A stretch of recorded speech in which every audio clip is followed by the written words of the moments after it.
তারা পাক হানাদার বাহিনীকে বাংলাদেশে সমস্ত রকম হত্যাকাণ্ডে সহযোগিতা করেছেন। এটা বাংলাদেশে দীর্ঘ বছর, স্বাধীনতার পর 55 বছরের অমীমাংসিত একটি সত্য। সেই জায়গায় মেজর আখতারুজ্জামান রঞ্জন, আখতার ভাই, আপনাকে সালাম এবং শুভেচ্ছা জানাচ্ছি। এবং আমি ভূমিকায় আছি যে আজকে এতদিন আপনি বিএনপির সাবেক নেতা ছিলেন, আমরা পরিচয় দিচ্ছি, আপনি এখন জামাতের নেতা।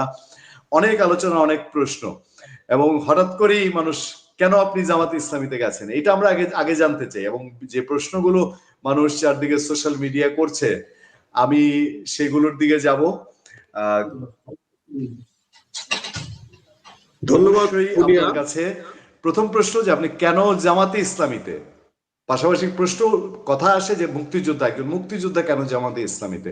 অনেকের কাছে বেমানান, অনেকের কাছে খটকা, অনেকের কাছে নানান প্রশ্ন, যেন এটা হতেই পারে না হওয়ার মতন একটা বিষয়। সেটা কিভাবে হলো, বাস্তব হলো, একটু ভেতরের কথা জানতে চাই। হঠাৎ করে তো নিশ্চয়ই না। ধন্যবাদ পুনিয়া, আসসালামু আলাইকুম। তোমার এই অনুষ্ঠানে আমাকে আজকে ডাকার জন্য অনেক অনেক ধন্যবাদ। তুমি ডেলি আমাকে ডাকো, একবার দুইবার। কালকেও তুমি আমাকে, আমরা দুইবার কথা বলেছি এবং দুইবারও অনেক কথা আমরা বলেছি। কাজে তোমার মাধ্যমে প্রথমে আগে সালাম জানাই দর্শক শ্রোতাদেরকে, আসসালামু আলাইকুম। যে যেখানে আছেন, দেশমাতা খালেদা জিয়ার জন্য দোয়া করবেন আমাদের শরীফ হাদির জন্য, শরীফ ওসমান হাদির জন্য। আল্লাহ যেন তাদেরকে ভালো অবস্থায় রাখে, আমাদের মাঝে যেন ফিরায় দেয়।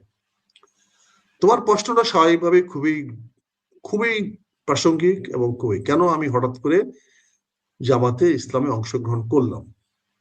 তুমি নিশ্চয়ই দেখেছো, কালকেও আমি তোমাকে বলেছি যে কি করে তারেক রহমান সাহেব জামাতকে বলতে পারে যে লাখো লাখো মানুষকে আপনারা হত্যা করেছেন, লাখো লাখো মা বোনের ইজ্জত নষ্ট করেছেন। এই কথাটা কি ওনার 91 সনে মনে ছিল না, যখন জামাতে ইসলামকে নিয়ে সরকার গঠন করেছিলেন? যখন আমি মেজর আক্তার বাধা দিয়েছিলাম, আপনাকে বলেছিলাম এই কাজটা করা ঠিক হবে না আপনাদের, তখন তো আপনি বলেছিলেন যে না, জামাত আমাদের বন্ধু, আপন লোক। তারপরে 2001 সনে আপনি এই জামাতকে নিয়ে আবার সরকার গঠন করেছেন, এবং জামাতের দুজন মন্ত্রী প্রমাণ করেছে যে এরকম পরিবেশেও তারা ভালো থাকতে পারে। তারপরে জামাতের নেতাদেরকে যারা যুদ্ধাপরাধী ছিল তাদের ফাঁসি হয়েছে, আপনি একটি টু শব্দ করেন নাই, দলকে তাদের পক্ষে কথা বলতে সুযোগ দেন নাই, তাদের এই মৃত্যুগুলোর জন্য আপনি ন্যূনতম প্রতিবাদ জানান। তারপরে 15 বছর আপনি জামাতকে নিয়ে কথা বলেছেন, আমাদেরকে কাউকে জামাতের বিরুদ্ধে কথা বলতে দেন নাই। কথা বললে আপনি তেড়ে উঠেছেন, তাদের উপরে হামকি ধুমকি দিয়েছেন, বহিষ্কার করেছেন। আজকে যেখানে জাতি সবাই ঐক্যবদ্ধ হওয়ার কথা, যেখানে এই ফ্যাসিস্ট বিরোধী আন্দোলনে যে শক্তিগুলো ছিল, ফ্যাসিস্ট বিরোধী আন্দোলনে যারা ঐক্যবদ্ধ ছিল, তাদের ঐক্য ধরে রাখার জন্য আপনার দায়িত্ব। আপনি সবচেয়ে বড় দলের নেতা, আপনি আগামী দিনে সরকার গঠন করবেন, যে নির্বাচন হতে যাচ্ছে সেই একমাত্র সম্ভাবনাময় দল হলেন আপনি, যেখানে বিজয়ের মালা আপনার গলায় পড়বে বলে বাংলাদেশের মানুষ বিশ্বাস করে, আমরাও বিশ্বাস করি। সেখানে আপনার দায়িত্ব ছিল সবাইকে ঐক্যবদ্ধ করা, সবাই। কিন্তু আপনি তা না করে আপনি একটি সপ্তাহব্যাপী অনুষ্ঠান উদ্বোধন করেছেন। সে রাজনৈতিক প্রেক্ষাপটে আপনি করেছেন, ভালো কথা। আমি নিজেও আপনাকে বলেছি যে এটা ভালো পদক্ষেপ নিয়েছেন, যে রাজনীতিতে আপনি ফিরে আসার জন্য, রাজনীতিতে আপনি অ্যাক্টিভ হওয়ার জন্য, এবং রাজনীতির নেতৃত্বে আপনি এখনো আছেন, এখনো আপনি ড্রাইভিং সিটে আছেন। এটা প্রমাণ করার জন্য আপনি পাইলটিং করতেছেন বাংলাদেশ জাতীয়বাদী দলকে, এটা প্রমাণ করার জন্য এই অনুষ্ঠানগুলো প্রয়োজন ছিল। কিন্তু সেখানে আপনি হঠাৎ করে জামাতের বিরুদ্ধে বিষোদ্গার কেন করলেন? এবং একদিন না, লাগাতার আপনি একটা ভিলেন তৈরি করছেন, আপনার প্রতিপক্ষ তৈরি করছেন।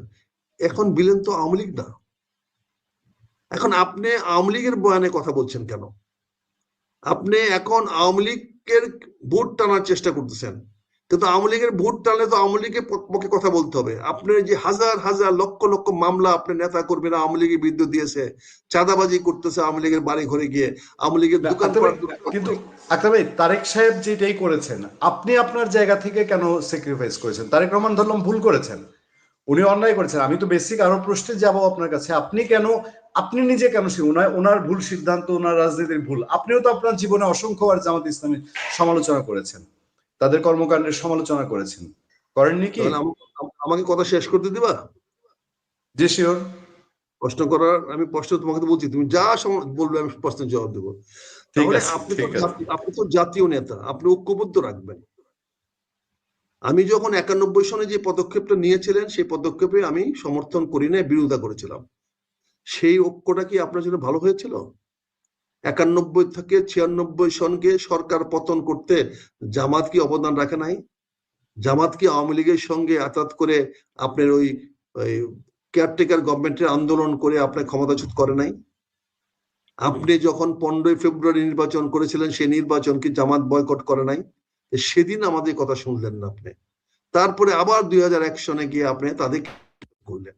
আপনি 5 বছর বিরোধী দলে থাকলেন, সংসদে গেলেন না, সংসদ বয়কট করলেন, লাগাতার সংসদ বয়কট করলেন, এবং সংসদে আপনি ন্যূনতম বক্তব্য দিলেন না, আপনি সংসদে গেলেন না। আমি সেটা বলছি দেশমাতা খালেদা জিয়ার বেলায় করলেন না। তারপরে 2001 সনে আপনারা নির্বাচন করলেন একসঙ্গে, সরকার গঠন করলেন একসঙ্গে, 2জন মন্ত্রীও তাদেরকে দিলেন। সেদিন যে আমরা মানা করেছিলাম, তাহলে সেদিন আমাদের পাপ হয়েছিল। সেটা যদি আমাদের পাপ হয়ে থাকে, তা আজকে আপনারটা পাপ হয় নাই? সেই কথাটা আমি বলছি। আমি পাপ করেছি বলে আপনি পাপ কেন করলেন? এবং আপনি পাপ করেছেন বলে আমি আজকে এর দৃশ্যত প্রতিবাদ করতে চেয়েছি। আমি আপনাকে বলেছি আপনাকে জবাব দিতে হবে। বাংলাদেশের মাটিতে এসে পা ফেলার সঙ্গে সঙ্গে আপনি জবাব দিতে হবে যে আমরা কি জামাতে ইসলামের বিরুদ্ধে মুক্তিযুদ্ধ করেছিলাম? আমাদের মুক্তিযুদ্ধটা কি কোন রাজনৈতিক দলের বিপক্ষে ছিল? না, এটা পাকিস্তান হানাদার সামরিক বাহিনীর বিরুদ্ধে ছিল। আমরা তো পাকিস্তান কোন রাজনৈতিক দলের বিরুদ্ধে করি নাই, পাকিস্তানের মুসলিম লীগের বিরুদ্ধে করি নাই, ভুট্টোর পিপিপির বিরুদ্ধে করি নাই। আমরা মুক্তিযুদ্ধ করেছিলাম পাকিস্তানি হানাদার সামরিক বাহিনীর বিরুদ্ধে। যে হানাদার সামরিক বাহিনী বাংলাদেশের মানুষকে, লক্ষ লক্ষ মানুষ আমরা রেটরি করতে বলি, এখানে লক্ষ লক্ষ মানুষ তো মারা যায় নাই, কিন্তু আমরা সেটা একটা স্লোগান হিসাবে বলি, লক্ষ লক্ষ মানুষ মারা গেছে, লক্ষ লক্ষ মা বোন ইজ্জত নষ্ট করেছে, কিন্তু এটা রিটরি করতে আমরা বলেছি। কিন্তু সেখানে আপনি এতদিন পরে অভিযোগ আনতেছেন রাজনৈতিক দলের বিরুদ্ধে, এটা কতটুকু আপনি সমুচীন হয়েছে? আপনি জামাতের বিরুদ্ধে কথা বলবেন, কথা বলেন, কিন্তু এর আজকে এখন কি সময়? এখন জামাতের সঙ্গে বিরোধ মানে কি আপনি ফেসিস্ট সরকারকে সুযোগ করে দিচ্ছেন না? তাহলে আপনার উদ্দেশ্যটা কি? যে আপনি ক্ষমতায় যেতে না পারলে অন্যকে ক্ষমতায় যেতে দিবেন না, এই ধরনের পরশ্রী কাতরতা নিয়ে কি আপনি মাঠে নেমেছেন? তাহলে আপনাকে আপনি যা ইচ্ছে তা করে যাবেন, সেটা মেনে নিতে হবে। আর এখন আমি কেন অংশগ্রহণ করলাম জামাতের পক্ষে? কারণ আমি তো একটা আত্মপরিচয়হীন ব্যক্তি। আমি তোমাকে বলেছি যে আমি এখন একা, আমার পরিচয় নাই, আমি কোন রাজনৈতিক দল নাই, আমার কোন দল নাই। এখন একা তো রাজনীতি হয় না। আমি তো গত 1 বছর ধরে অনেক চেষ্টা করছি, তোমার বক্তব্যে, তোমার অনুষ্ঠানে আমি অনেক বক্তব্য রেখেছি, কিন্তু এটা ব্যক্তির বক্তব্য, এটা কোনো গোষ্ঠীর বা সম্প্রদায় বা কোনো দলের বক্তব্য নয়। ফলে সেটা কোনো রাজনৈতিক চাপ সৃষ্টি করা যাচ্ছে না, রাজনৈতিক কোনো চাপ সৃষ্টি করা হচ্ছে না। অথচ আজকে দেখো একদিনে কি ধরনের চাপ সৃষ্টি হয়েছে। আজকে দেখো একদিনে আমাদের কতটুকু করতে পেরেছি। আমি একটা দলে গিয়েছি বলে, আজকে সে দলের পক্ষে কথা বলেছি বলে অনেকের টনক নড়েছে। আমি তো বলেছি যে আমি আজকে জামাতে অংশগ্রহণ করেছি এটা প্রমাণ করার জন্য। আমি জামাতের ম্যানিফেস্টো পড়ে দেখেছি, বাংলাদেশ জামাতে, বাংলাদেশ জামাতে ইসলামী, বাংলাদেশ জামাতে ইসলামী 1980 সনে প্রতিষ্ঠিত হয়েছে। জিয়া রহমান এই দলের অনুমোদন দিয়ে গেছেন। জিয়া রহমান তো আগে যে ধর্ম নিয়ে রাজনীতি করা যেত, যুদ্ধাপরাধী রাজনীতি করা নিষিদ্ধ ছিল, ধর্ম নিয়ে রাজনীতি করা নিষিদ্ধ ছিল, এটা 1977 সনে এটা উঠিয়ে দেওয়া হয়েছে। উঠিয়ে দিয়ে নতুন আইন করা হয়েছে, এবং সেই নতুন আইনের আওতায় বাংলাদেশ জাতীয়তাবাদী দল, বাংলাদেশ জামাতে ইসলামী সহ আরো অনেক রাজনৈতিক দল, বাংলাদেশ আওয়ামী লীগ, এরা সবাই 1980 সনে নতুন করে সনদ পায়, নতুন করে নিবন্ধন পায়। তার মধ্যে বাংলাদেশ জাতীয়তাবাদী দল ছিল, তার মধ্যে বাংলাদেশ আওয়ামী লীগ ছিল, তার মধ্যে কমিউনিস্ট পার্টি অফ বাংলাদেশ ছিল, তার মধ্যে national Awami party of nap ছিল, ন্যাশনাল আওয়ামী পার্টি দুইটাই ছিল, ভাসানী ন্যাপ ছিল। এরকম 1980 সনে বাংলাদেশ জামাতে ইসলামী একটা দল ছিল। এখানে ইতিহাসকে বিকৃত করলে চলবে না। এখানে জামাতে ইসলামের গঠনতন্ত্রে তারা পরিষ্কার বলেছে, আমি তোমাকে একটু পড়ে শোনাতে চাই, তোমার আমার ধারণা তো সঠিক না। তারা লিখিতভাবে তাদের গঠনতন্ত্রে তারা স্পষ্ট উল্লেখ করেছে, আমি তোমাকে একটু পড়ে শোনাতে চাই। যেহেতু বাংলাদেশের জনগণ ও মুক্তিযোদ্ধাদের বীরত্বপূর্ণ সংগ্রামের মধ্যে দিয়ে বাংলাদেশ বিশ্বের মানচিত্রে স্বাধীন সার্বভৌম জাতি রাষ্ট্রের মর্যাদা লাভ করিয়াছে, তার মানে এই রাজ্যটা প্রতিষ্ঠিত হয়েছে। এই মর্যাদা লাভ করিয়াছে মানে কি, প্রতিষ্ঠিত হয়েছে সেটাকে তো সে স্বীকার করে সে বলছে, সেহেতু এই সকল মৌলিক বিশ্বাস ও চেতনার ভিত্তিতে শোষণমুক্ত ন্যায় ও ইনসাফ ভিত্তিক সমাজ গঠনের মহান উদ্দেশ্যে বাংলাদেশ জামাতে ইসলামীর গঠনতন্ত্র উপনীত ও প্রবর্তিত হইল। তাহলে বাংলাদেশ জামাতে ইসলামী যুদ্ধাপরাধী দল কি করে হলো? পাকিস্তানপন্থী দল কি করে হলো? তারা কি করে পাকিস্তানের লিগাসি তারা বহন করে?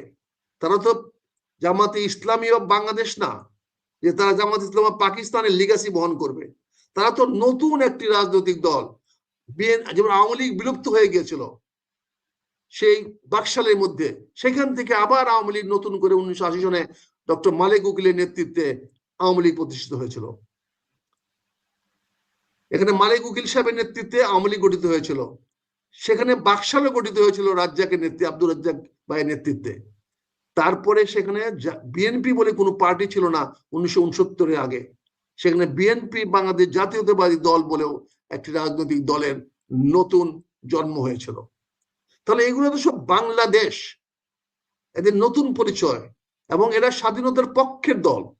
আজকে যারা জামাত করে, যেমন জামাতের আমির সাহেব আজকে আমার সঙ্গে তার বয়স মিলাচ্ছিলেন, ওনার পাওয়া গেল ওনার বয়স এখন 69 চলতেছে। তাহলে ওনার বয়স যদি এখন 69 চলে 2025 সনে, তাহলে 71 সনে ওনার বয়স ছিল 73 থেকে 14 বছরের একজন লোক কি এই লক্ষ লক্ষ মানুষকে হত্যা করেছিল, মা বোনের ইজ্জত নষ্ট করেছিল। আর এই ভদ্রলোক না করে পারছি না, আমার কথা শেষ করে দাও। এই ভদ্রলোক ছাত্রলীগ করেছে, এই ভদ্রলোক বৈজ্ঞানিক ছাত্রলীগ করেছে, এই ভদ্রলোক পরবর্তীতে ওই জাসদ করেছে। তিনি আজকে বাংলাদেশ জামাত ইসলামের আমির, পরোয়ার সাহেব একই। এই বাংলাদেশে যারা আজকে সদস্য জামাত ইসলামের, তারা সবাই ভাই বোন, জন্মগতভাবে বাংলাদেশী। তারা পাকিস্তানের লিগাসি তুমি বারবার তার কাছে কেন দিবা? আমরা আওয়ামী লীগের সে বয়ান কেন শুনতে হবে? এই বয়ান ভাঙতে হবে, এবং এই বয়ান ভাঙ্গার জন্য আমি জামাত ইসলামে অংশগ্রহণ করেছি।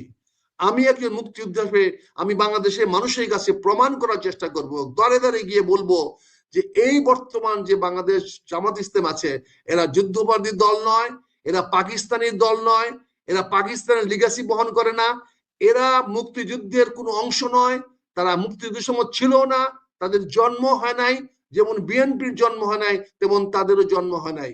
আর যাদের জন্ম হয়েছিল, যারা মুক্তিযুদ্ধের বিরোধিতা করেছিল, তাদের সবার বিচার হয়েছে, ফাঁসি হয়েছে, অনেকে মারা গেছে।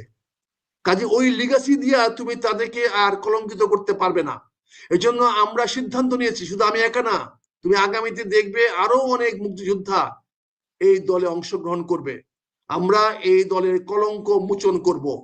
আমরা বিএনপি যদি রাজাকার দিকে নিয়ে দল করতে পারে, আলিমের মতো একটা কিলারকে নিয়ে দল করতে পারে, মন্ত্রী বানাতে পারে, ওই পন্ডিকে নিয়ে যদি দল বানাতে পারে, যে ছিল মুসলিম লীগের শান্তি বাহিনীর লোক, তারা যদি ভৈরব থেকে মুস্তাফিজুর রহমানের মতো লোককে দিয়ে যদি তারা দল এমপি বানাতে পারে, যে ছিল শান্তি কমিটির ভৈরব শাখার প্রধান, তাহলে সেখানে জামাত কি দুষ্টা করলো যে জামাতকে তোমরা আজকে এক ঘরে করে রাখবা? কাজে আমি স্পষ্ট ভাষায় বলতে চাই, আজ থেকে আমি জামাতে অংশগ্রহণ করেছি। জামাতকে যুদ্ধাপরাধী দল যারা বলবে, আমি তাদের সঙ্গে বাহাস করতে রাজি আছি। যুক্তি তর্ক দিয়ে আমি বুঝাতে চাই যে তোমরা ভুল তথ্য দিয়ে করছো। আজকে আমরা মুক্তিযোদ্ধারা অনেক মার খেয়েছি। তোমরা আমার জিয়াউর রহমানকে রাজাকার বানিয়েছো। শেখ হাসিনা নেককারজনক ভাবে খারাপ ভাষায় জিয়াউর রহমানকে রাজাকার বলেছে। তখন তোমাদের মায়া লাগে নাই? তখন তোমাদের এই তথাকথিত মুক্তিযোদ্ধা ভাইরা, ভাতা খাওয়া মুক্তিযোদ্ধারা, ভাতাররা, 47,000 লোককে ভাতা দিয়েছে সেনা কল্যাণ থেকে শেখ হাসিনা। এই 47,000 ভাতার কোথায়? এই মুক্তিযুদ্ধের কোথায়? আজকে যে মুক্তিযুদ্ধ সংসদ আবার পুনর্গঠিত করা হচ্ছে, এই ভাতাররা কেন মুক্তিযুদ্ধের পক্ষে কথা বলে না? কেন তারা আজকে মাঠে নামে না? কেন আজকে 16ই ডিসেম্বর যথাযথ পালিত হচ্ছে না? কেন 14ই ডিসেম্বর যথাযথ সম্মানের সঙ্গে পালিত হচ্ছে না? এই কথাগুলো তারা কেন বলে না? আজকে তো জামাত সে প্রোগ্রাম করতেছে, জামাত সে অনুষ্ঠান, জামাত কালকে কবরস্থানে ফুল দিতে যাবে, জানাতে যাবে, জামাত শ্রদ্ধা জানাতে যাবে। তো সেখানে আজকে তোমরা মুক্তিযোদ্ধারা কেন, এই ভাতা খাওয়া মুক্তিযোদ্ধারা কোথায়? তারা কেন আজকে আসো না? তারা কেন শেখ হাসিনার জন্য জীবন দিলে না? তোমরা বেইমানি করবা আর তোমরা সুখে থাকতে চাইবা। এক ব্যবসা পাইছো, আমাদেরকে অপমানিত করেছো, মুক্তিযোদ্ধাকে তোমরা ব্যবসার পণ্যের উপরান্বিত করেছো। তোমরা সিনিয়রিটি দিয়ে, তোমরা ভাতা দিয়ে, তালিকাভুক্ত মুক্তিযোদ্ধা করে, সার্টিফিকেট বিক্রি করে তোমরা মুক্তিযোদ্ধাকে একদম পদদলিত করেছো, অপমানিত করেছো। তোমরা কোটা দিয়ে মুক্তিযোদ্ধাকে আজকে ছাত্রদের সামনে আমাদেরকে হেওয়া করেছো, আমাদের সন্তানদেরকে ছোট করেছো। তাদেরকে আজকে কোটাধারী করে বিশ্ববিদ্যালয়ে কলেজে তারা মাথা উঁচু করে চলতে পারে না। এটার জন্য দায়ী কে? আমরা এই বয়ান পরিবর্তন করতে চাই। আমরা এই বয়ান পরিবর্তন করে জামাতে ইসলাম, বাংলাদেশ জামাতে ইসলাম বাংলাদেশে জন্মগ্রহণ করে একটি রাজনৈতিক দল, এরা যুদ্ধাপরাধী নয়। আজ থেকে দয়া করে কেউ তাদেরকে যুদ্ধাপরাধী বলবেন না। আমরা আপনাদেরকে তাহলে দাঁত ভাঙ্গা জবাব দিব।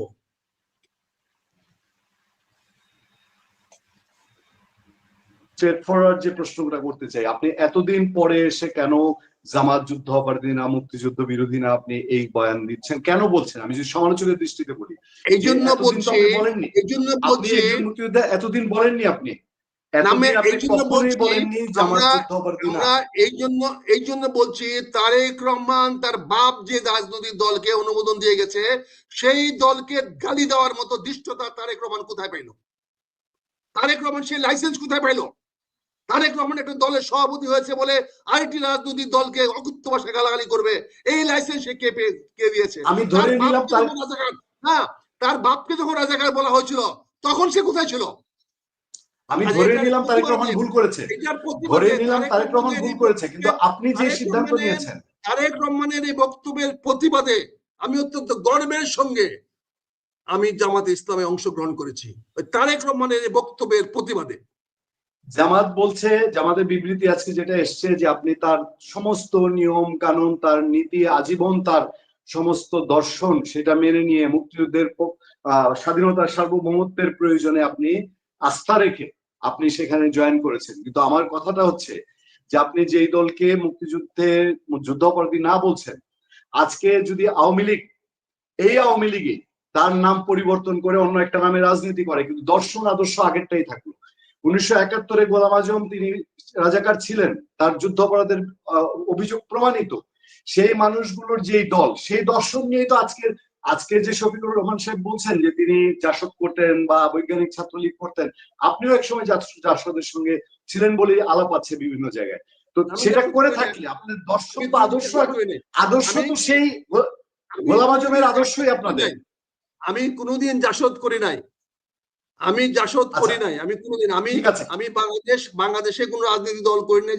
বিএনপির আগে আমি সেনাবাহিনী ছিলাম। আপনি যেটা বলছেন, আমি তোমার প্রশ্নের পরিষ্কার জবাব দিচ্ছি। শেখ হাসিনা হতো বঙ্গবন্ধুর হত্যার পরে কানে মুস্তেকা দিয়ে, নাকে মুস্তেকা দিয়ে ওই বাকশাল ভেঙ্গে আওয়ামী লীগ করেছিল। বাকশালের লিগাসে কি শেখ হাসিনাকে বহন করতে হয়েছিল? বঙ্গবন্ধু শেখ মুজিবুর রহমান তো আওয়ামী লীগকে বিলুপ্ত করে বাকশাল করেছিল। তখন কি তাকে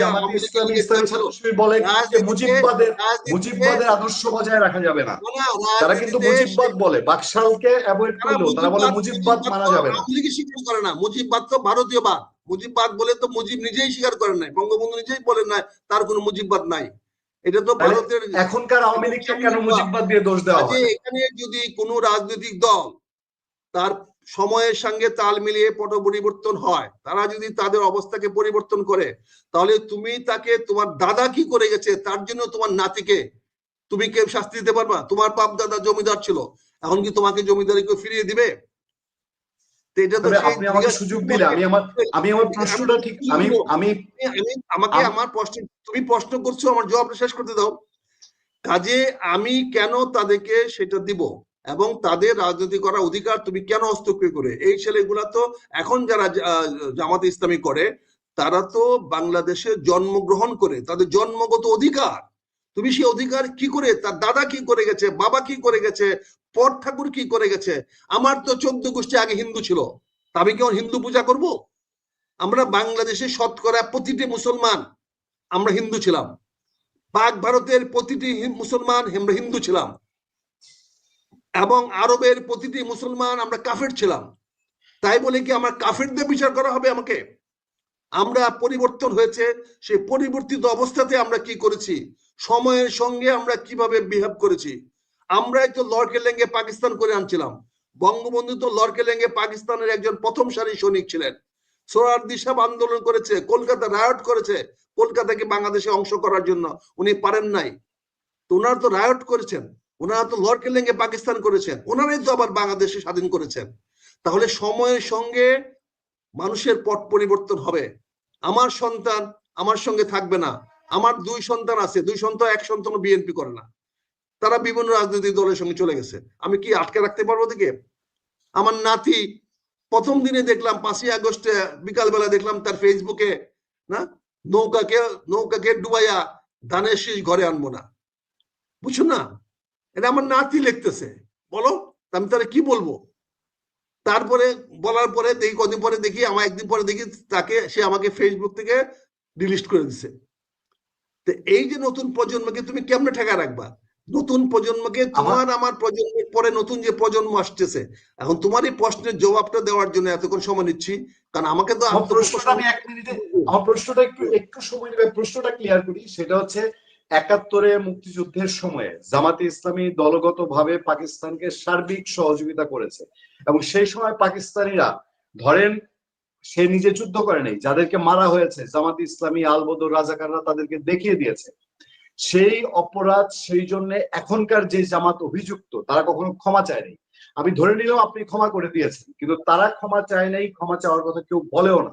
এবং সেই মুক্তিযুদ্ধকে আপনি বলছেন যে জামাত ইসলামী মুক্তিযুদ্ধ বিরোধী কাজ করে নাই। এই জন্য আমি প্রশ্ন তুলছি যে আপনি সেই সময় কি এখন জামাতে জয়েন করবেন বলেই আপনি বলছেন যে জামাতে ইসলামী তখন করে নাই? তারেক রহমানের কথা আপনি বলছেন, তারেক রহমান তার রাজনৈতিক ভুল করেছে, এইটার প্রতিশোধ নিতে গিয়ে আপনি জামাতে যোগ দিবেন। তাহলে আপনার যে আদর্শ, আপনি কি তাহলে কোনো সুবিধা নেওয়ার জন্য বা নির্বাচন করার জন্য, অথবা আগামীতে জামাত ক্ষমতায় আসতে পারে, আপনি একটা কমফোর্ট জোনে থাকতে চান? এই অভিযোগগুলো উঠছে, আমার কথা না। আপনি ফেসবুক, সোশ্যাল মিডিয়া আপনি নিজেও দেখেন, পাশাপাশি দর্শকদের প্রতি সেকেন্ডে বক্তব্য যে আপনি কি কোনো সুবিধা নেওয়ার জন্য আপনি বাংলাদেশের দলবাজির রাজনীতির কিন্তু অসংখ্য উদাহরণ আছে। আমরা তো জন্ম থেকে শুনে আসতেছি, পাছে লোকে কিছু বলে, এটা সত্যেন্দ্রনাথের কবিতায় পাছে লোকে কিছু বলে, এবং সেই চিন্তা করতে গেলে কোনো কাজ করা যাবে না। আর কিছু জ্ঞান পাপী আছে, তুমি যেই কাজটা করবা সেই কাজটায় তারা প্রতিকূল সমালোচনা করবে। আমার তো এই 50 বছর রাজনীতি দেখে আসছি, আমি যখন সংসদে গেছি তখনও দোষ, যখন আমি জামাতের বিরুদ্ধে কথা বলেছি তখনও আমার দোষ। শুধু দোষ না, আমাকে দল থেকে বহিষ্কার করা হয়েছে, কত বড় দোষ তখন করেছি, আর এখন তো করবেই। একটা জিনিস আমি তোমাকে বলতে চাই আতিক রহমান পুনিয়া, আমরা মৌলবাদী হতে পারবো না, অতীতকে টেনে আমরা করতে পারবো না। আমরা বর্তমান রচনা করব ভবিষ্যতের জন্য। আজকে বাংলাদেশের রাজনীতিটা এই প্রজন্মের হাতে, আমার হাতে, তোমার হাতে নয়। তুমি রিপোর্ট করবা, আমি রাজনৈতিক একটা একটা দর্শন হিসাবে আমি বক্তব্যটা তুলে ধরবো। ক্রিয়া প্রতিক্রিয়া আমার বিষয় না, ক্রিয়া প্রতিক্রিয়া এই প্রজন্ম করবে, তারা দেখবে, আমারটা যদি ভালো লাগে তারা গ্রহণ করবে, ভালো না লাগলে তারা গ্রহণ করবে না। আমি তাদের কাছে দায়বদ্ধ না, তারাও আমার কাছে দায়বদ্ধ না, কিন্তু আমার যে কোনো কাজ করার অধিকার আমার আছে। আমি এখন এখানে দেখেছি যে এই রাজনীতিতে আমরা, তুমি যেটা বলছো পাকিস্তানিরা, দেখো আমাদের অনেকেরই জানা নাই, আমি রিসার্চ করতে গিয়ে দেখেছি 94,000 লোক সারেন্ডার করে যাদেরকে ভারতে নিয়ে যাওয়া হয়েছে, তার মধ্যে 29,000 ছিল রাজাকার, আলবদর, আলসামস, প্যারামিলিশিয়া, যারা ভারত থেকে হয়ে চলে গেছে। এই 29,000 লোকের হিসাব তো আমরা নেই। 29,000 লোক চলে গেছে। আর বাংলাদেশে যেগুলো পড়েছিল, এরা নিরীহ এরা চাকরি খাতিরে ব্রিজ পাহারা দিছে, রাজাকার পাহারা দিছে, এরা তো জীবন বাঁচানোর জন্য আনসার বিডিবিতে গেছে। তারা তো কোনো রাজনৈতিক দলের কারণে যায় নাই। ইলেকশনের সময় যেমন আনসার, সেটাও তো সহযোগিতা করা, এটা সহযোগিতা করে না, এটা তার পেটের ধান্দায় কাজ করতে হয়েছে। তাহলে তো ওই যে শুয়োরের বাচ্চারা ঢাকা শহরে চাকরি করছে, ওই শুয়োরের বাচ্চারা ধরো না কেন? অবশ্যই অবশ্যই তারা অবশ্যই সে সময় যারা পাকিস্তান সরকারের অনুগত্য প্রকাশ করেছে তারা বাংলাদেশ বিরোধী। কোনো এম কে আনোয়ারকে ধরো নাই কেন? যে ডিসি গিরি করেছে 16 ডিসেম্বর পর্যন্ত ঢাকা শহরে, ঢাকার ডিসি ছিল, তাকে ধরো নাই কেন? সমালোচিত হয়েছেন ওনারা। তাদেরকে তুমি বাংলাদেশের আতেল দাও, এই সচিবালয়ের লোকগুলোকে তো কুত্তার বাচ্চা দেখে ধরো না কেন? এগুলা কি করছে? এরা তো পরে সচিব হয়ে বাংলাদেশের সবচেয়ে মজা খাইছে। বলো, যদি বলি তাদের প্রতীকী হিসাবে আপনাকে ধরছি, আমরা জানতে চাই, উত্তর চাই। সেই সময়ে যদি প্রতীক হিসাবে আমি যুদ্ধে গেছি, আমার বাপ তো যুদ্ধে যায় নাই, আমার চাচা যায় নাই, আমার মামু যায় নাই, আমার খালু যায় নাই, তারা আমার বয়স, কিন্তু আমার ছোট ভাই গিয়েছে, কিন্তু আমার চেয়ে বয়সে মামু যে সে যায় নাই। কাজে তারা কি সবাই রাজাকার ছিল? তারা কি সবাই আলবদর ছিল, আলসাম ছিল? এখানে ডক্টর মালেকের নেতৃত্বে একটা নতুন সরকার হয়েছিল, নির্বাচন করেছিল। সে নির্বাচনে 3 জন আওয়ামী লীগের লোক অংশগ্রহণ করেছিল, সেখানে 2 জন জামাতের লোক অংশগ্রহণ করেছিল, আব্বাসী সাহেব এবং আরেকজন কি নাম ভুলে গেছি, তারা অংশগ্রহণ করেছিল। তারা তাদের লোক দিয়া সেনাবাহিনীকে সাহায্য করেছে। এখনো তো সেনাবাহিনীকে সাহায্য করার জন্য কিছু লোককে তোমরা নিয়ে আইসিসিতে দাঁড় করে দিয়েছো। আওয়ামী লীগের সেনাবাহিনীকে, আওয়ামী লীগ সরকারকে সহযোগিতা করার জন্য সেনাবাহিনীর অফিসারদেরকে তোমরা অন্যায়ভাবে আজকে আদালতে আইসিসিতে কাট করে দাঁড় করে দিয়েছো। তাদের পক্ষে কথা বলছো তোমরা? কেউ তাদের কথা বলছো না। কাজে এখন সৈনিকের পক্ষে, সরকারের পক্ষে তো কিছু লোক থাকবে, তারা অপরাধ করেছে কিনা দেখো। এই যে কালকে 14ই বুদ্ধিজীবী দিবস করবা, এটা তো বিহারিরা মেরেছে, সবাই জানে বিহারিরা মেরেছে, কিন্তু ওই বিহার দিকে তুমি ধরো, এত যুদ্ধ অপরাধী হইয়া ওরা তো ওই সারেন্ডার করে চলে গেছে পাকিস্তানে। জামাত এবং রাজাকারদের সমর্থন ছিল বিহারীদের প্রতি সেই সময়। রাজাকার যারা ছিল তারা তো সবাইকে নিয়ে চলে গেছে, পাকিস্তানে নিয়ে চলে গেছে। পরবর্তীতে যখন জিয়াউর রহমান তাদেরকে আসার সুযোগ দিয়েছে, তারা অনেকে আসছে এবং বাংলাদেশে আসছে। এটা তো জিয়াউর রহমান সাহেব সুযোগ দেওয়ার কারণেই গোলাম আজম সাহেব দেশে আসছেন, শেখ হাসিনা দেশে আসছেন, এবং অনেকে ডক্টর কামাল হোসেন দেশে আসছেন, এবং অনেক লোক তো দেশে আসছেন জিয়াউর রহমানের উদারতার কারণে। কাজে এখানে তো বুঝতে হবে জিনিসটা, তুমি জাতিকে বিভক্ত করার চেষ্টা করতেছো কেন? ঠিক আছে, তারা 71 সনে অপরাধ করেছে, তার জন্য যারা ছিল তারা শাস্তি পেয়েছে, শাস্তি দেখ। কিন্তু যারা 71 সনে জন্মগ্রহণ করে নাই, তাদেরকে তুমি ক্ষমা চাইতে কেন বলবা? কোন যুক্তিতে বলবা? কি কারণে? কারণ তারা 71-এর যে দর্শন, সেই দর্শন এখন ওন করে। তারা এখনো 71-এ তাদের মূল দলের অন্যায়ের কারণে তারা ভুল স্বীকার করেনি।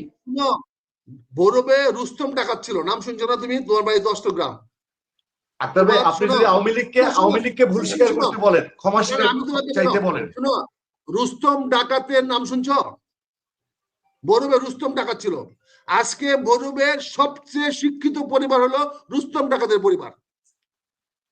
তারা বড় রফিকুল ইসলাম কলেজ করছে, ভৈরবের যত উন্নতি করছে এই রুস্তম ডাকাতের ছেলে মেয়েরা, নাতিরা। এখন কেউ ডাকাতের জন্য কি তাদেরকে দায়ী করবো তোমরা? তুমি ভরসা ডাকাত ছিল, সে মুক্তিযুদ্ধ হয়ে গেছে, সে তোমার অষ্টগ্রামের ভরসা ডাকাত, মনে পড়ে? নাম জানো, শুনছো নাম? ভরসা ডাকাতের নাম করে ডাকাত ছিল, কিন্তু সে মুক্তিযুদ্ধে আইসা সে তার ডাকাতি কলঙ্ক মুছে ফেলেছে। তখন কি তাকে শাস্তি ডাকাতি করতে পারে না? যুদ্ধের পরেও তারা অপরাধ করেছে, জড়িত হয়েছে, সেসব ইতিহাসও জানি। কিন্তু একটা কথা বলে হুমায়ুন আজাদ বলে গেছেন, একজন মুক্তিযোদ্ধা সবসময় মুক্তিযোদ্ধা না, একজন রাজাকার সবসময় রাজাকার। সেই যুদ্ধের পরে বর্ষা ডাকাতকে মানুষ পিটায় মেরে ফেলেছে, এই যুদ্ধ পরবর্তী এই কাজগুলো করার জন্য। তুমি আজকে মনে করো 75-এ যে মুক্তিযোদ্ধারা যে কাজটা করছে 15ই আগস্টে, তুমি কি সমর্থন করো সেটা? আমার মুক্তিযুদ্ধ ভাইরা তো করেছে, তুমি কি সমর্থন করো 15ই আগস্টের ঘটনাকে? 7 নম্বরে যে ঘটনা করছে সেটা কারা করেছে? আমার মুক্তিযুদ্ধ ভাইরা তো করেছে। জিয়াউর রহমানকে যারা হত্যা করেছে তারা কারা হত্যা করেছে? আমার মুক্তিযুদ্ধ ভাইরা তো হত্যা করেছে। বলো, আজকে সেদিন তুমি যে 2 জন কলেজ সাহেবের নাম বললা, ব্রিগেডিয়ার সাহেবের নাম বললা, তারা তো এই সেনাবাহিনীর সদস্য। তাদেরকে কোনো কথা বলতে চাচ্ছ? তারা তো তোমাদের কথার বাইরে কাজ করতেছে, তাদেরকে প্রশ্ন করতেছে না, তারা জিজ্ঞাসা করছো না। কিন্তু আমরা যখন সত্য উদ্ঘাটন করার চেষ্টা করছি, সত্য কথা বলার চেষ্টা করছি, কারণ সত্যটা আল্লাহ এখানে আমাদেরকে হেফাজত করেছে, আল্লাহ আমাদেরকে বলেছে তোমার কাছে এটা গচ্ছিত রাখছি, এটা আল্লাহর আমানত। আমানতটা আল্লাহ যখন চাইবে তখন আমাকে দিতে বাধ্য হবে। তা আমি তো সত্যের কারণে এই কথা বলছি, আমি তো কোনো স্বার্থে বলছি না। আমি তো এখন তুমি বলো আগামী দিনে যদি আপনি 2 বেলা ভাত খান, তাহলে তো ওই 2 বেলা ভাত খাওয়ার তো কথা না, আপনি তো 3 বেলা ভাত খাওয়ার কথা ছিল, তাহলে 1 বেলা ভাত আমার স্যাক্রিফাইস করা হচ্ছে। আরেকজনে বলবে না ভাই আপনি তো 3 বেলা খাওয়ার কথা ছিল, আপনি 1 বেলা, আপনি 1 বেলা খাওয়ার কথা ছিল, আপনি তো 2 বেলা ভাত খেয়েছেন, তাহলে এইটার জন্য সুযোগ পেয়েছেন। তো এইটা দ্রুকজনেরা বলবেই, শয়তান লোকেরা, এই পাষণ্ডরা, এই লম্পটেরা সবকিছুর এই নেগেটিভ চোখে দেখবে, বাঁকা চোখে দেখবে। তো পুনি আমি তোমাকে অনুরোধ করব, তুমি ওই শয়তানের চোখে দেখো না, ওই ইবলিশের চোখে দেখো না। ইবলিশ আদম সৃষ্টির মাহাত্ম্য দেখে নাই, ইবলিশ দেখছে আদমে কি করবে না করবে, আদম সৃষ্টি করলে পরে কি হবে, এটা ইবলিশের চোখে ধরা পড়েছে, আল্লাহর অন্য ফেরেশতাদের হাতে ধরা পড়ে নাই। তা হাতিয়া পুনিয়া তোমাকে অনুরোধ করব, তুমি শয়তানের দৃষ্টিতে দেখো না, তুমি মানবতার দৃষ্টিতে দেখো, দেশের মানুষের দৃষ্টিতে দেখো, সাংবাদিকের দৃষ্টিতে দেখো। আমি বিনয়ের সাথে শ্রদ্ধার সাথে আপনাকে সম্পূর্ণ শ্রদ্ধার সাথে আমি প্রশ্ন করতে চাই, এই বাংলাদেশে আওয়ামী লীগ, বিএনপি, জামাতে ইসলামী নির্বাচনের প্রয়োজনে, বিএনপি আওয়ামী লীগও নির্বাচনে যখন দরকার হয়েছে তখন জামাতকে কাছে টেনেছে, জামাতও কোন রকম এই জায়গায় রাগ ঢাক না রেখে নির্বাচনের প্রয়োজনে, ভোটের প্রয়োজনে সে একবার বিএনপির কোলে গেছে, একবার জামাতের কোলে গেছে। এই নির্বাচন সামনে রেখে আপনার যোগদান, আপনি তারেক রহমানের উপর আপনার ক্ষোভ আক্ষেপ, তার ভুল রাজনীতি এগুলো বলছেন, কিন্তু এই সময়ে আপনার সিদ্ধান্ত, আপনি সোশ্যাল মিডিয়া দেখছেন, আপনি কিছু আমি হোয়াটসঅ্যাপে আপনার সঙ্গে মানুষের, ইভেন জামাতে ইসলামীর যারা ইসলামী ছাত্র শিবির করেন তাদেরও কিছু প্রতিক্রিয়া আমরা দেখেছি। মানুষ সারা দেশে আলোচিত ইস্যু যে মেজর আক্তার জামাতে ইসলামীতে কিভাবে গেল, এখানে একটা প্রশ্ন করছেন, তিনি কি কোনো সুবিধা নিতে গেছেন, তিনি কি নির্বাচন করতে গেছেন, তিনি কি বাংলাদেশে দলবাজি, ডিগবাজির রাজনীতি নির্বাচন সামনে রেখে এমন কিছু করলেন? এটা কিন্তু মানুষ খুব জোরালো ভাবে তুলছে। আপনি এই প্রশ্নগুলো নিশ্চয়ই শুনছেন, আপনার কেমন লাগছে এবং এটার জবাব? এটা সময়ে উত্তর পেয়ে যাবে, এই উত্তর আমি আগের থেকে পেয়ে আসছি, 91 সন থেকে পেয়ে আসছি। কিছু বললে আমি আওয়ামী লীগের দালাল ছিলাম এতক্ষণ, এখন আমি এটা হয়েছে, আমি যেটা করেছি, আমি তোমাকে একটা প্রশ্ন করি, উল্টা প্রশ্ন। হযরত উমরের নাম জানো তুমি? অবশ্যই। খালিদ বিন ওয়ালিদের নাম জানো? খালিদ বিন ওয়ালিদ, আচ্ছা বলেন আপনি, জানো কিনা? মোহাম্মদ বিন কাসেম, আমার পড়া নেই, জানা নাই, হয়তো আমি আপনার কাছ থেকে জানবো এখন। হযরত উমরের নাম জানো? হ্যাঁ, হযরত উমর আর খালিদ বিন ওয়ালিদ নাঙ্গা তলোয়ার নিয়ে হযরত মুহাম্মদ সাল্লাল্লাহু আলাইহি ওয়াসাল্লামকে হত্যা করতে গিয়েছিল, এবং তাদের হাত থেকে বাঁচার জন্য হযরত আলী হযরত মুহাম্মদ সাল্লাল্লাহু আলাইহি ওয়াসাল্লামের কম্বল গায়ে দিয়া তাদেরকে সেখান থেকে রাতের আঁধারে পালিয়ে যাওয়ার ব্যবস্থা করেছিল। তারপরেও পালাতে পারে না, একটা গুহার মধ্যে আটকে গেছিল।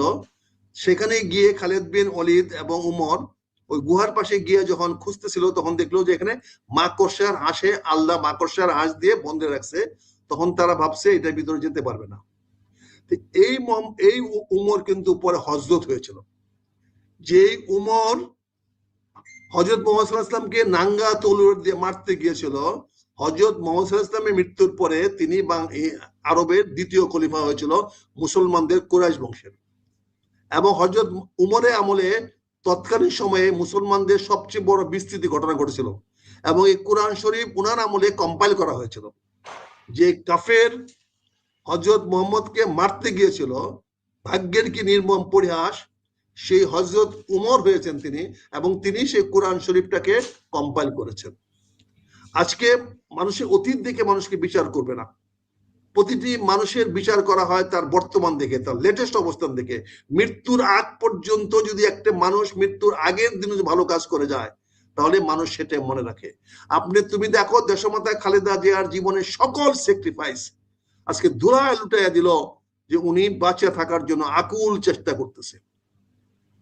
যেই মানুষটা বাংলাদেশের মানুষের জন্য, স্বার্থের জন্য, কল্যাণের জন্য জীবন বাজি রেখে, আপনার সুবিধা হবে, আমার কথা শেষ করতে দাও। সেই সুবিধা হবে এই মানুষটার প্রসঙ্গে। সেই মানুষটা জীবনে শেষ কলঙ্ক নিয়ে কি যাচ্ছে, যে তিনি মৃত্যুর জন্য আপ্রাণ চেষ্টা করেছেন, শেষ পর্যন্ত চেষ্টা করেছেন। উনি সারা দেশ বিদেশ থেকে ওই অ্যাম্বুলেন্স এনেও বাঁচার চেষ্টা করেছিলেন। এটা তো খালেদা জিয়ার চরিত্র নয়। এই এই চরিত্র জায়গাটা আমার একটা প্রশ্ন, আচ্ছা ভাই, এই জায়গাটা একটা প্রশ্ন আছে। উনার ইতিহাসটা সেভাবে লেখা হবে যে এই মহিলা দেশের জন্য কিছু করেন নাই, উনি নিজেকে বাঁচানোর জন্য, নিজের ক্ষমতার জন্য উনি সবকিছু করে গেছেন। এটাও তো কিছু না কোনো ঐতিহাসিক ওইভাবে লিখবে। এই জায়গায় আমার একটা প্রশ্ন আছে। আজকে আমরা বিএনপির বেশ কিছু, যা আপনি জানেন যে আমরা সব দলের সঙ্গে তো যোগাযোগ করি, আমি আপনার সঙ্গে শেয়ার করেছি আগেও। বিএনপির অনেক নেতা কর্মী সমর্থক, তাদের আমি ফোন পেয়েছি, রিয়েকশন পেয়েছি। তারা একটা প্রশ্ন তুলেছেন যে মেজর আক্তার সাহেব যে বেগম খালেদা জিয়া হসপিটালে ভর্তি হওয়ার পরে বলেছিলেন যে উনি মারা গেছেন, সম্ভবত সেই কথাই তিনি বলেছেন, যেটার জন্য মঞ্জুর আলম পান্নাকে অনেক মূল্য দিতে হয়েছে। তাদের প্রশ্ন অনুযায়ী তাহলে কি তিনি তখন থেকে জামাতে যোগ দিবেন এই পরিকল্পনা, এবং এটা জামাতি স্টাইলে তিনি কথাটা বলেছেন যে আসলে তখন তিনি বিএনপির ওয়েল উইশার হিসেবে না, বেগম জিয়া মারা যান নাই কিন্তু উনি ওনার মৃত্যু সংবাদ প্রচার করেছেন। এইরকম বেশ কিছু আমি আমি আপনাকে প্রমাণ দিতে পারবো, আমি বেশ কিছু ফোন এবং মেসেজ পেয়েছি। ওই কুত্তার বাচ্চাদের জন্য তো আজকে বিএনপির অবস্থা, ওই শুয়োরের বাচ্চাদের জন্য তো বিএনপির আজকে অবস্থা, ওই তোমার এই কুত্তার বাচ্চা বন্ধুগুলার জন্য তো বিএনপির আজকে অবস্থা। আমি এভাবেই বলছি, ওই কুত্তার বাচ্চারাই সবকিছু নেগেটিভ হইতে দেখে, তারা পজিটিভ হইতে কোনো কিছু দেখে না। বলে দিও মেজর আক্তার তোমাদেরকে কুত্তার বাচ্চা বলে গালি দিচ্ছে। কিন্তু বেগম জিয়ার শারীরিক অবস্থা সম্পর্কে তখন তো একটা বিভ্রান্তি তৈরি হলো আপনার বক্তব্যের কারণে, যেটার জন্য আমরা প্রশ্নের মুখে পড়েছি। তাহলে বিভ্রান্ত কেন? সত্য বলছি বলে তো বিভ্রান্ত হয়েছে। তাহলে খালেদা জিয়াকে, জীবিত খালেদা জিয়াকে দেখাবেন না আমাদের সামনে? ওই শুয়োরের বাচ্চাদেরকে বলো যে খালেদা জিয়াকে, জীবিত খালেদা জিয়াকে দেখাক আমাদের সামনে না। আমরা তো বলেছি খালেদা জিয়ার সম্ভাবনার কথা বলেছি, আজকে দেখাক। এখন ওসমান হাদি যে টাইপের ক্রিটিক্যাল, এখন বললে তো আর ওসমান হাদিকে কেউ দেখাতে পারবে না। না না, কেন দেখাতে একই পারবে রকম না? সিচুয়েশন তো দুজনের। আপনি দেখাইছে না তাকে যখন ইয়াতে অ্যাম্বুলেন্সে উঠাচ্ছে, তাকে ট্রলিতে ঠেলে নিয়ে আসছে, দেখাইছে না তারা? বেগম জিয়া যখন হসপিটালে গেছে তখন দেখিয়েছে। তার তো অর্গান ফেলুন না, কোনো অর্গান ফেল করে নাই, তার তো কোনো অর্গান ফেল করে নাই। তার তো একটি অর্গান ফেল করেছে, সেটা তার মগজের উপরে অর্গান ফেল করেছে, তারা সে অপারেশন করার চেষ্টা করতেছে। তার জন্য তার দুইবার হার্ট ফেলিউর করছে, হার্ট অ্যাটাক হয়েছে, সেটাও তার রিকভার করতে পেরেছে। কারণ তার লাংস ঠিক আছে, তার লিভার ঠিক আছে, তার শরীরে মাসল ঠিক আছে, তার ব্লাড প্রেশার ঠিক আছে, তার শরীরে ব্লাড দিয়ে ব্লাড রক্ষা করা হচ্ছে। এই রুগী আর দেশমাতা খালেদা জিয়া রোগ তো এক জিনিস নয়। আর ওই সমস্ত শুয়োরের বাচ্চাদের কথা তোমরা কোট করো, যেগুলা শালা ধান্দাবাজ ছাড়া কিছু না। এগুলো তো খালেদা জিয়া মরতে পারলো না। একটা দিন তো আন্দোলনের সামনে দেখলাম না এক শুয়োরের বাচ্চাকে দেখলাম না বুকে গুলি নিতে। হাদি তো কানের নিচে গুলি নিয়েছে, আর ওই শুয়োরের বাচ্চা একটা গুলি খেতে। আমি আপনাকে আরেকটা প্রশ্ন করতে চাই, সেটা হলো 1971 সাল নিয়ে। 10টা প্রশ্ন করে আমি জবাব দিব। 1971 সাল নিয়ে আমি কিছু বলবো না। 1971-এর পরে, 71 পর্যন্ত যা হয়েছে নিয়ে অনেক বিতর্ক আরো করা যাবে, আপনার সঙ্গে সারা রাত কথা বলা যাবে। 71-এর পরের সময়টা যদি বলি, 71-এর পরে এবং আমরা যখন স্কুল কলেজে পড়ি, টিনেজার হয়েছে, আমরা যখন বিশ্ববিদ্যালয়ে পড়ি, আপনারা যখন জোয়ান ছিলেন, ইভেন আপনার মিডল এজ, জামাতে ইসলামী বাংলাদেশে যে রাজনৈতিক স্টাইল, ধরে নিলাম তাদের আগের প্রজন্মের দোষ ছিল, তারপরের যে জামাত ইসলামী, এই শফিকুর সাহেবরা যারা জামাতের মেম্বার, 90-80-র দশক, 90-এর দশক, রক কাটার অভিযোগ জামাত শিবিরের, আপনি নিজে অসংখ্যবার দেখেছেন, আপনি কমপ্লেন তুলেছেন। এই গভর্নমেন্টের সময়, ইভেন এই গভর্নমেন্টের সময় এসে এত এত মাজার ভাঙা, সেগুলোর পেছনে জামাতকে অভিযোগ, জামাত কখনো এগুলোর বিরুদ্ধে স্ট্রং অবস্থান নেয় না। জামাত মবের বিরুদ্ধে স্ট্রং অবস্থান নেয় না, কখনো কোনো শক্ত বিবৃতি দেয় না। এই দায় দায়িত্ব যে সংগঠনের উপরে আছে, আপনি এই বয়সে যখন সেই সংগঠনে জয়েন করেছেন, তাহলে কি মানুষ সেটা নিয়ে প্রশ্ন তুলতে পারে না? অবশ্যই প্রশ্ন তুলতে পারে। আমি তো অতীত জামাতকে নিয়ে আমি সাফাই গাচ্ছি না, আমি বর্তমান জামাত নিয়ে কথা বলছি। আমি তো জামাত যদি মাজারের বিরুদ্ধে কথা বলে থাকে, তাদের বক্তব্য থাকলে তারা দিবে, বক্তব্য না থাকলে বক্তব্য দিবে বলো? তাদের যদি বক্তব্য না থাকে তাহলে কিভাবে বক্তব্য দিবে? তারা তো সরকারের, জামাত কি করে আগ বাড়ায় কথা বলবে? আতুর ঘরে কেনে কলা আমি খাই না? মাজার ভাঙতেছে, সরকার দেখবে, সে কোনো আগ বাড়িয়ে কথা বলবে? তার কি প্রয়োজন? তার কি জানতে চেয়েছো এটা কি বিএনপির মতো ভুদা মার্কা পার্টি যে সবখানে স্টেটমেন্ট দিয়ে আগুন স্টেটমেন্ট দিয়ে রাখবে? বলেন, এটা বুঝতে হবে। এটা এই সরকারের জামাতের সাংঘাতিক প্রভাব আছে বলে মনে করা হয়। সাংঘাতিক প্রভাব যদি থাকে এটা তো জামাতের অ্যাচিভমেন্ট, গুড। তো তুমি অ্যাচিভমেন্টটাকে তাহলে এইসব যে ঘটনাগুলো ঘটছে এগুলোর দায়ও জামাতের উপরে আসে। জামাত আসবে কেন? সরকার বলবে যে আমাকে জামাত এগুলো চাপ দিয়েছে, সরকার তো বলে নাই। সরকার সেটা বলবে যে আমি জামাতের চাপে এটা করতে পারি নাই, তখন আমরা জামাতের বিচার করব, অবশ্যই বিচার করব জামাতের। কিন্তু সরকার তো বলতে হবে জামাত আমাকে এটা চাপ দিয়ে রাখছে। কাজে এখানে জামাতকে আমরা অযথা ভিলেন বানাচ্ছি কেন? জামাতের সঙ্গে আমরা তো প্রতিযোগিতা করে জামাতকে যুদ্ধে হারাতে পারতাম। আমি তো তারেক রহমানকে বলছি, আপনি এই স্টেটমেন্টটা না দিয়ে আপনি বলতেন আসেন আমরা এতদিন আন্দোলন করেছি, সংগ্রাম করেছি, আসেন আমরা একসঙ্গে মিলে নির্বাচন করি, জনগণ যাকে ভোট দিবে সেই জয় হবে। তুমি এই কথাটা বললে তো একটা নায়কোচিত কথা বলা হইতো, লিডারশিপ কথা বলা হইতো। তুমি সেটা না বলে তুমি এরকম নেগেটিভ কথা গেল কেন? এবং নেগেটিভ কথা বলছো বলে আমি সুযোগটা পেয়েছি।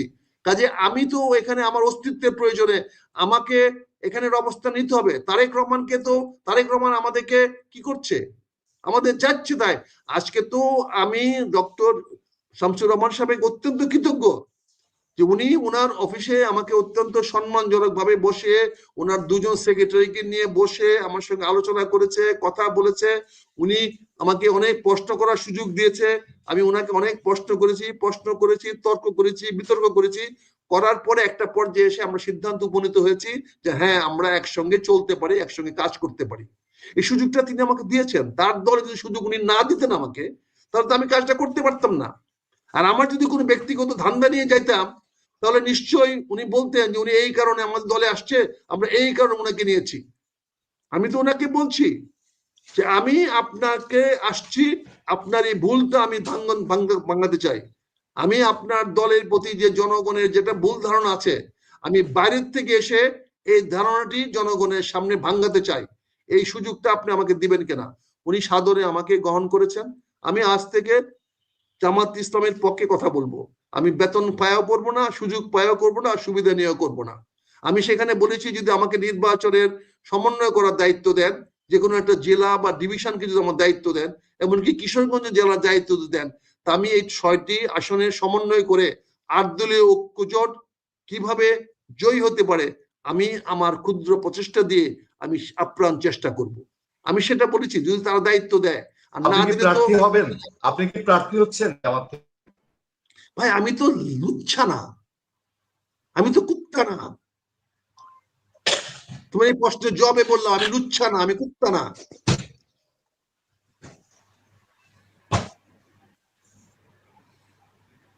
আমি ভাড়াটিয়া ব্যবসা না। আপনি কি জামাত থেকে প্রার্থী হচ্ছেন কিনা? আমি তো বললাম আমি তো কুত্তা না, আমি তো লুচ্ছা না। আরেকটা প্রশ্ন করতে চাই, আজকে যদি তারেক রহমান সাহেব অথবা বিএনপি আপনার উপর থেকে বহিষ্কার আদেশ প্রত্যাহার করে নিত, অথবা বিএনপি আপনাকে নমিনেশন দিত, আপনি কি এই সিদ্ধান্ত নিতেন? আমি তো নমিনেশন বিএনপি থেকে নিব না, আগেই বলেছি। আমি তো আগেই বলেছি আমি আপনাকে অফারও করতে পারতো, যদি অফার করতো আপনার বহিষ্কার আদেশ করে নিত, তাহলে বা আপনি বলেছেন একটা শোতে যে আপনাকে যদি উনি ফোন করতো এবং আপনি বিএনপি মনোনীত প্রার্থীকে সমর্থনও দিয়েছেন, আপনি বলেছেন এখানে বলেছেন, তো সেই ক্ষেত্রে আপনাকে যদি বহিষ্কার আদেশ প্রত্যাহার করতো তাহলে আপনি জামাতে যোগ দিতেন? তারা তো আমাদের প্রতি ন্যূনতম রেসপন্স দেখে নাই, আমাদের এলাকার মানুষের প্রতি ন্যূনতম সম্মান দেখে নাই। যে সমস্ত মানুষগুলো আমাদের চোখের দিকে তাকিয়ে আছে, আমাদের মুখের দিকে তাকিয়ে আছে, যাদের সম্মান আমাদের সম্মান, তাদের প্রতি তো ন্যূনতম সম্মানটুকু দেখে নাই। কাজে এখানে যদি নিয়ে প্রশ্ন উঠে কেন? সেই যদি তো চলে গেছে। এখন যদি আমি বলি যে হ্যাঁ এটা করলেও আমি করতাম না, কেন আমি করতাম না, কেন আমি অনুরোধ মানতাম না? উনি যদি বলতো তাহলে কেন আমি এই আমি আকবারে যাব? আমি তো আমার এই সার্ভিসটা ওনাকে দিতে পারতাম, ওনাকে তো আমি সংশোধন করাতে পারতাম, ওনার পক্ষে যে আমাদের কাছে গিয়ে আমি ক্ষমা চাইতে পারতাম, ভাই আমার নেতা এই কথা বলে ফেলেছে আপনারা ক্ষমা করেন। আমি তো ওনার পক্ষে গিয়ে ক্ষমা চাইতে পারতাম, কিন্তু উনি সেই সুযোগটা তো আমাকে দেন নাই। কাজে উনি কি করতে পারতেন, কি যদি গুলা করতে পারেন, যদি গুলা উনি করলেন না কেন? একটা যদি উনি করে দেখাতেন। আমি তো গত 1 মাস ধরে সোচ্চার, আমি তো গত 23শে নভেম্বর থেকে প্রতিদিন 2টা 3টা চ্যানেলে কথা বলতেছি, শুধু তুমি একা নয়। রাইতে 10টা 11টা 12টা তুমি একটা সময় পর্যন্ত আমার প্রোগ্রাম করাইছো। আমরা তো সেখানে বারবার বলে আসতেছি যে আপনারা সঠিক সিদ্ধান্ত নেন, সঠিক সিদ্ধান্ত নেন, সঠিক সিদ্ধান্ত নেন। আপনি একটা সিদ্ধান্ত নেবেন না, আর আমরা সিদ্ধান্ত নিলে দোষারোপ করবেন কেন রে ভাই?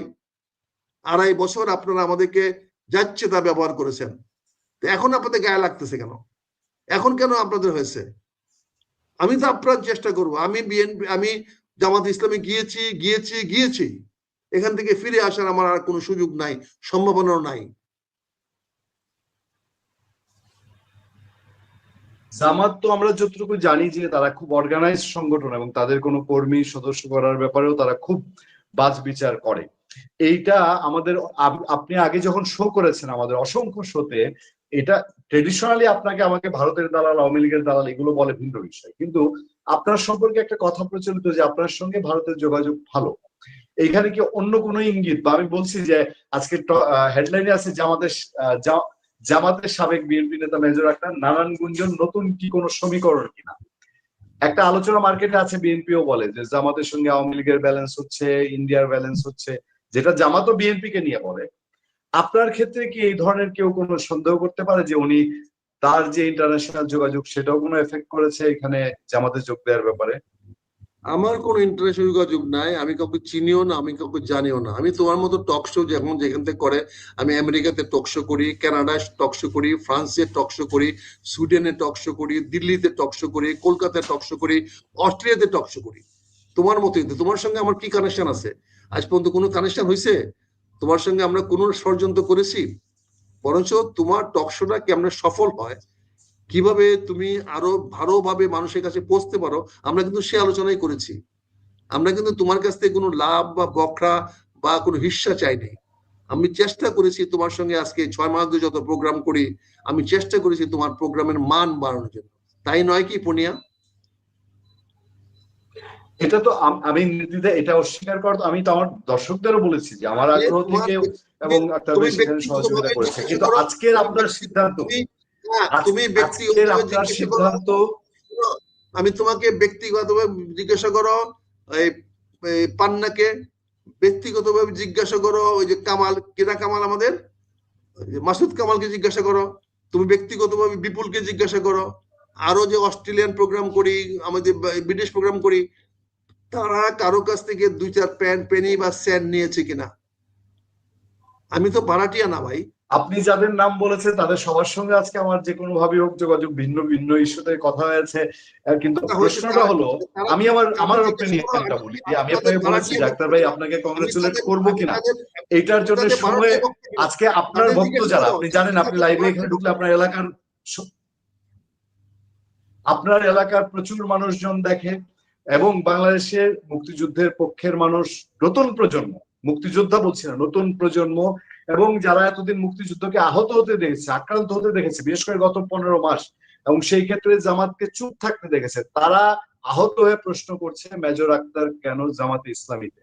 এই বিষয়টার আমি এখনো আমার দিক থেকে উত্তর পাইনি। এটা হচ্ছে আমার ওপিনিয়ন। যদি বলেন যে আপনি যে কথাগুলো বলছেন যে আপনি জামাত ইসলামীকে, 71-এর জামাত ইসলামীকে যুদ্ধ অপরাধী বলছেন না, যে প্রশ্নটা করেছেন, আমি তাদের কাছে আমি অত্যন্ত কৃতজ্ঞতা জানাই যে আপনারা আমাকে নিয়ে এত কনসার্ন হয়েছেন।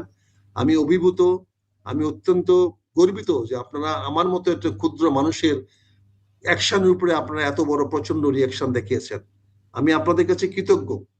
আপনাদের এই রিয়াকশনে আমাকে আগামী দিনে সামনের দিকে অনুপ্রাণিত করবে আমার সঠিক পদক্ষেপ। আপনারা যে দুঃখ পেয়েছেন, কষ্ট পেয়েছেন, এটার জবাব দেওয়া আমার দায়িত্ব, নৈতিক দায়িত্ব। ইনশাল্লাহ আগামী দিন রাজনীতিতে আমি আপনাদের কাছে সন্তোষজনক জবাব এবং বাংলাদেশের একটা সুন্দর চিত্র তুলে ধরার চেষ্টা করব। আপনাদেরকে সেই জন্য আরো 2-3 মাস অপেক্ষা করতে হবে। আক্তার ভাই, আমরা অনেক, আপনি জবাবদিহিতা করেছেন, এটাই আমরা কৃতজ্ঞ, সন্তুষ্ট। আরো প্রশ্ন থাকবে, আরো দেখা হবে, আমাদের প্রশ্নের উত্তর আপনার কাছে পাবো, আপনি যেহেতু আমাদেরকে সেই সুযোগ দিয়েছেন। মানুষ বারবারই, এখনো অসংখ্য, আমি সংখ্যা দেখতে পাচ্ছি না, শত শত কমেন্ট এসছে, এবং সেই কমেন্ট আপনার সাথে আপনার সঙ্গে আমার যতবার শো হয়েছে আমি বলছি যে শুরুর দিকে নানান তির্যক মন্তব্য থাকলেও রিসেন্টলি আপনি যখন রাজনৈতিক বিষয়গুলো নিয়ে বা সমসাময়িক বিষয় নিয়ে বিশ্লেষণ করতেন তেমন কোনো তির্যক মন্তব্য আসতো না। তবে আজকে দর্শকদের মন্তব্যের কোটায় এখনো মানুষ বোধহয় ঠিক ইজি ভাবে গ্রহণ করতে পারছে না। আমি সবশেষ শুধু বলবো, আমরা দেখেছি, আপনি জানেন যে জামাতে ইসলামী ইসলামী ছাত্র শিবিরে আমাদের সাংবাদিকতার প্রয়োজনে আমাদের সোর্স মেনটেন করতে হয়। আমাদের তৃণমূল পর্যায়ের রিয়েকশন আমরা পেয়েছি মিশ্র। আমি আপনাকে একতরফাভাবে বলবো না। জামাতে ইসলামী বিশেষ করে অন্যতম ছাত্র সংগঠন ইসলামী ছাত্র শিবির, তাদের একটা অংশ কেন যেন আপনার এই যোগদান তারা তাদের সাংগঠনিক যে সিস্টেম দেখেছে সেভাবে সহজভাবে নিতে পারেনি। একটা অংশ আমি বলছি, সেই জিনিসটা আপনার চোখে পড়েছে কিনা, এবং যেখানে গেছেন সেখানে স্মুথ আপনি রিসিপশন কেন্দ্রে পেয়েছেন, কিন্তু তৃণমূলের প্লাস আমাদের মন্তব্য আছে আপনার কিশোরগঞ্জ জেলা অনেকে বলছেন, আমি এটা গুরুত্ব দিচ্ছি না যে আপনাকে কিশোরগঞ্জে হয়তো অবাঞ্ছিত করা হবে বা কিশোরগঞ্জে আপনি যেতে পারবেন কি পারবেন না এই ধরনের কথা বলছে, মানে হচ্ছে আপনার কিশোরগঞ্জে একটা বড় রিপার্কেশন আছে। আমি এই বিষয়টা আপনার একটু মতামত জেনে আজকে শেষ করবো। তোমাকে অনেক অনেক ধন্যবাদ। সময় তুমি হচ্ছে ইসলামী ছাত্র শিবির কিভাবে নিয়েছে, এবং যারা যারা আমার এই ব্যাপারে যারা কনসার্ন করেছেন আমি তাদের কাছে কৃতজ্ঞ। আপনারা আমার প্রতি এত খেয়াল রাখেন, আমার অনুষ্ঠানের প্রতি, আমার প্রতিক্রিয়া প্রতিক্রিয়ার প্রতি আপনারা এতটুকু খেয়াল রাখেন, এটা আমার ধারণা উচিত। আমি জানতাম না যে এত মানুষ আমাকে ভালোবাসেন। আপনাদের ভালোবাসার আমি কোনোদিনই আপনাদের ভালোবাসার সঙ্গে বেইমানি করব না, এটা মনে রাখেন। আমি দেশের জন্য, জাতির জন্য, জনগণের জন্য, আপনার জন্য, আগামী প্রজন্মের জন্য যা ভালো আমি তাই করব। আমি কিন্তু গতকাল বলেছি যে আমাকে যদি রাস্তায় কেউ গুলি করে আমাকে দয়া করে হাসপাতালে নিয়ে যাবেন না, আমাকে ওই রাস্তায় ফেলে মরতে দেন। আমার কোনো কারণে যদি আমার কোনো কাজের জন্য বলেন, আপনি বলেন তো হাদি কি অপরাধটা করেছিল যে হাদিকে গুলি খাইতে হইলো? হাদির কোন দোষে, কোন অপরাধে বলেন হাদিকে কানের নিচে গুলি খাইতে হবে? এই হাদিকে আপনারা গুলি করেন নাই? আপনারা হাদি গুলি যা খেয়েছে তাকে ধরে আনতে পারেন নাই? আপনি বাপদাদার টাকা আজকে 50 লক্ষ টাকা আজকে আপনি ঘোষণা করে দিয়েছেন তাদেরকে ধরার জন্য। আপনি এত অধর্ম পুলিশ হয়ে গেছেন যে 50 লক্ষ টাকা দিয়ে লোক দেখায়া আপনি তাকে ধরবেন।